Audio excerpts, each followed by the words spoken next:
बोलिए। आवेदन पत्र के बारे में तुमको मैं जानकारी दे रहा हूँ। हिंदी में तो जानते हो, तुम लोग इंटरमीडिएट के छात्र हो, और यह न केवल इंटरमीडिएट है बल्कि ग्रेजुएशन, पोस्ट ग्रेजुएशन, और अगर तुम सर्विस में भी चले जाते हो तो इसी पैटर्न पर सो आवेदन पत्र लिखी जाती है। और साथ ही साथ यह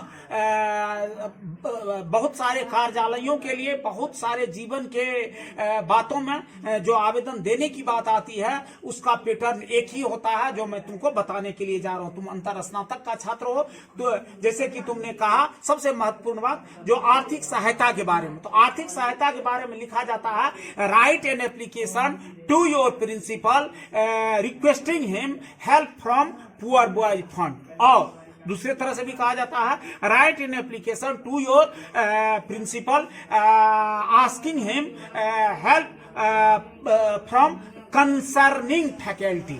तो सारे का उत्तर एक ही होता है। क्या होता है, मैं इस पर लिखा हूं, जो टू दी प्रिंसिपल, ये तुमको कॉलेज का नाम एलएन कॉलेज वीरपुर में है तो Veerpur LN college Veerpur, subject help from poor boys fund या फिनेंशियल हेल्प, कुछ भी लिख सकते हो। और लिखना है, sir with due respect I beg to state that I am a regular student of your college in arts faculty. I have necessity of financial help because my father is a single earning hand. He is very poor farmer. There are 7 members in my family. He is unable to expense of my study, but I want to read regularly, so I have necessity of financial help. I therefore, फिर लिखेंगे, I therefore request over your kindly allow me help from poor boy fund. For this I shall remain grateful to you. इसका हिंदी में भी तुमको मैं बता देता हूँ। ये देखो, यहाँ लिखा हूँ, टू दी प्रिंसिपल, सेवा में प्रधानाचार्य महोदय LN college Veerpur, subject financial help. सेवा में प्रधानाचार्य महोदय ललित नारायण स्मारक महाविद्यालय वीरपुर, विषय ये आर्थिक सहायता के संबंध में। सर महाशय, with due respect I beg to say that, सविनय निवेदन करते हुए कहना है कि I am a regular student of your college in intermediate of arts.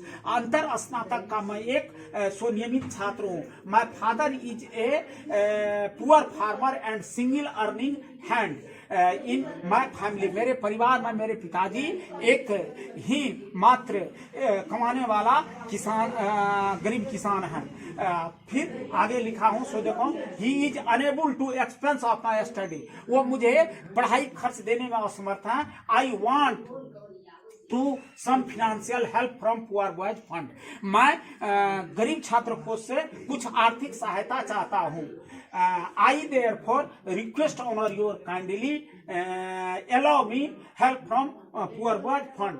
ऊपर वर्णित बातों को ध्यान में रखते हुए मुझे कहना है कि मुझे गरीब छात्र कोष से कुछ सहायता दी जाए। For this I shall remain grateful to you, इसके लिए मैं श्रीमान का सदैव कृतज्ञ रहूंगा। यहाँ ग्रेटफुल, ग्रेटफुल कृतज्ञ, GRATEFUL, ग्रेटफुल माना कृतज्ञ, GREAT ग्रेट माना होता है महान, बड़ा। और यहाँ देखो, यहाँ बेग जो लिखे हैं, आई बेग, बेग माना होता क्या, beg, you should understand that every word of English literature are divided eight part, that is called part of speech. Beg beg is a kind of verb. Beg means भीख मांगना। तो आई beg to state, भीख नहीं मांग रहा हूं, मैंने भीख मांगने वाला दया रूपी बात मैं कह रहा हूं, इसलिए यहाँ बेग का प्रयोग हुआ है। ठीक।